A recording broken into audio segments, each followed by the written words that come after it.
5ই মে উনার 14 বছর কমপ্লিট। উনি এবারে হিসাব দিতে শুরু করুন। কলকাতার ভবানীপুরে নন্দীগ্রামের মতো উনি হারবেন। একটাই অযোগ্য, তার নাম মমতা ব্যানার্জি। এই অযোগ্য মহিলাটিকে, এই অযোগ্য মুখ্যমন্ত্রীটিকে বাতিল করে দেন নির্বাচনে, বাংলায় সব ঠিক হয়ে যাবে।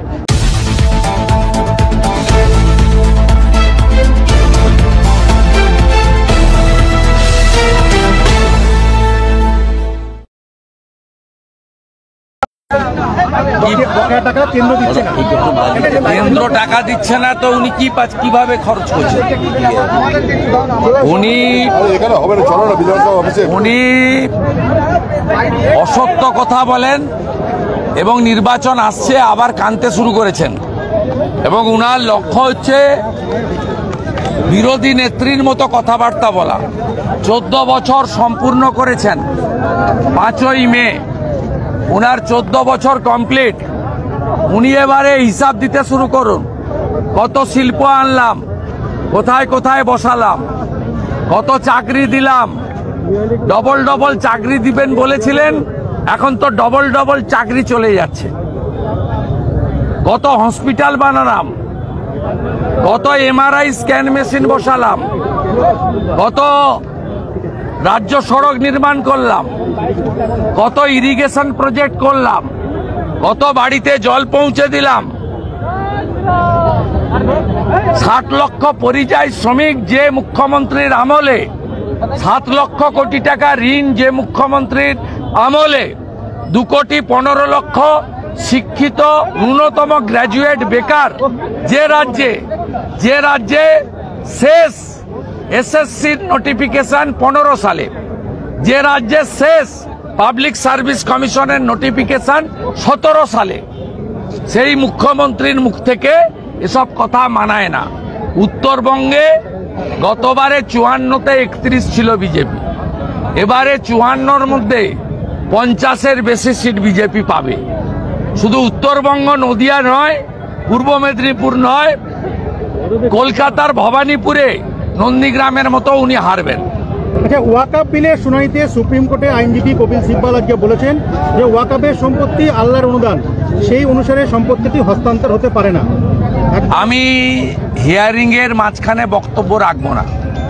ওয়াকআপ অ্যামেন্ডমেন্ট বিল পার্লামেন্টে 2টো সদন পাস করেছে, রাষ্ট্রপতি মহোদয়া সই করেছেন, আইন কার্যকর হয়ে গেছে। সুপ্রিম কোর্ট তারা কিরণ রিজ্জু, তিনি যথেষ্ট কম্পিটেন্ট, এবং জেপিসির চেয়ারম্যান জগদম্বিকা পাল ছিলেন, তিনিও very senior x chief minister UP. Naturally সব করেছেন। ভারতবর্ষে অনেক রিফর্মস তার হাত ধরে এসেছে। শুধু ভারতে বসে ভারত বিরোধী পোস্ট, স্লোগান, বক্তব্য এগুলো যারা দিচ্ছেন তাদের বিরুদ্ধে উনি পার্লামেন্টে মৃত্যুদণ্ডের একটা বিল আনুন। এটা আমরা সবাই চাই, ভারতীয়রা চাই। এই নদিয়া জেলাতে পাকিস্তানের প্রেমী শান্তিপুরে পোস্ট করেছে, আপনার চাপড়াতে পোস্ট করেছে, তেহট্টতে পোস্ট করেছে, নাকাশিপাড়াতে পোস্ট করেছে, এবং ভারতীয় রাষ্ট্রবাদী মূলত হিন্দু যুবকদের চাপে পুলিশ গ্রেপ্তার করতে বাধ্য হয়েছে। আর আমরা যে পার্টি করি, এই পার্টির একটাই মন্ত্র, নেশন ফার্স্ট, দল পরে, ব্যক্তি অনেক দূরে। আমাদেরও বিজেপির পঞ্চায়েত, এমএলএ, এমপি, সর্বস্তরের নেতারা এদের বিরুদ্ধে থানায় এফআইআর করে, থানা ঘেরাও করে মমতার পুলিশকে এই জিহাদিদের চুলের মুঠি ধরে এক রাত্রি হলেও জেল খাটাতে বাধ্য করেছে।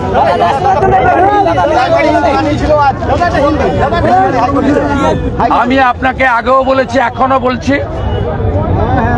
এসএসসিতেও শিক্ষক, শিক্ষিকা, শিক্ষাকর্মী যোগ্য অযোগ্য ছিল, আছে, এখানেও যোগ্য অযোগ্য আছে। আমাদের বক্তব্য, অযোগ্য তালিকা রাজ্য সরকার কোর্টে দিচ্ছে না বলে 26,000-এর চাকরি গেছে। যদি অভিজিৎ গাঙ্গুলি মহোদয়ের জাজমেন্ট মানত তাহলে 7,000-এর চাকরি যেত। 19,000কে রাস্তায় বসতে হতো না। প্রাইমারিতেও তাই, বেসিক ট্রেন্ড একাডেমিক পরীক্ষা দিয়ে পাস করা অনেক শিক্ষক আছে। আবার সাদা খাতাতে টাকার বিনিময়েও কয়েক হাজার নিয়োগ আছে।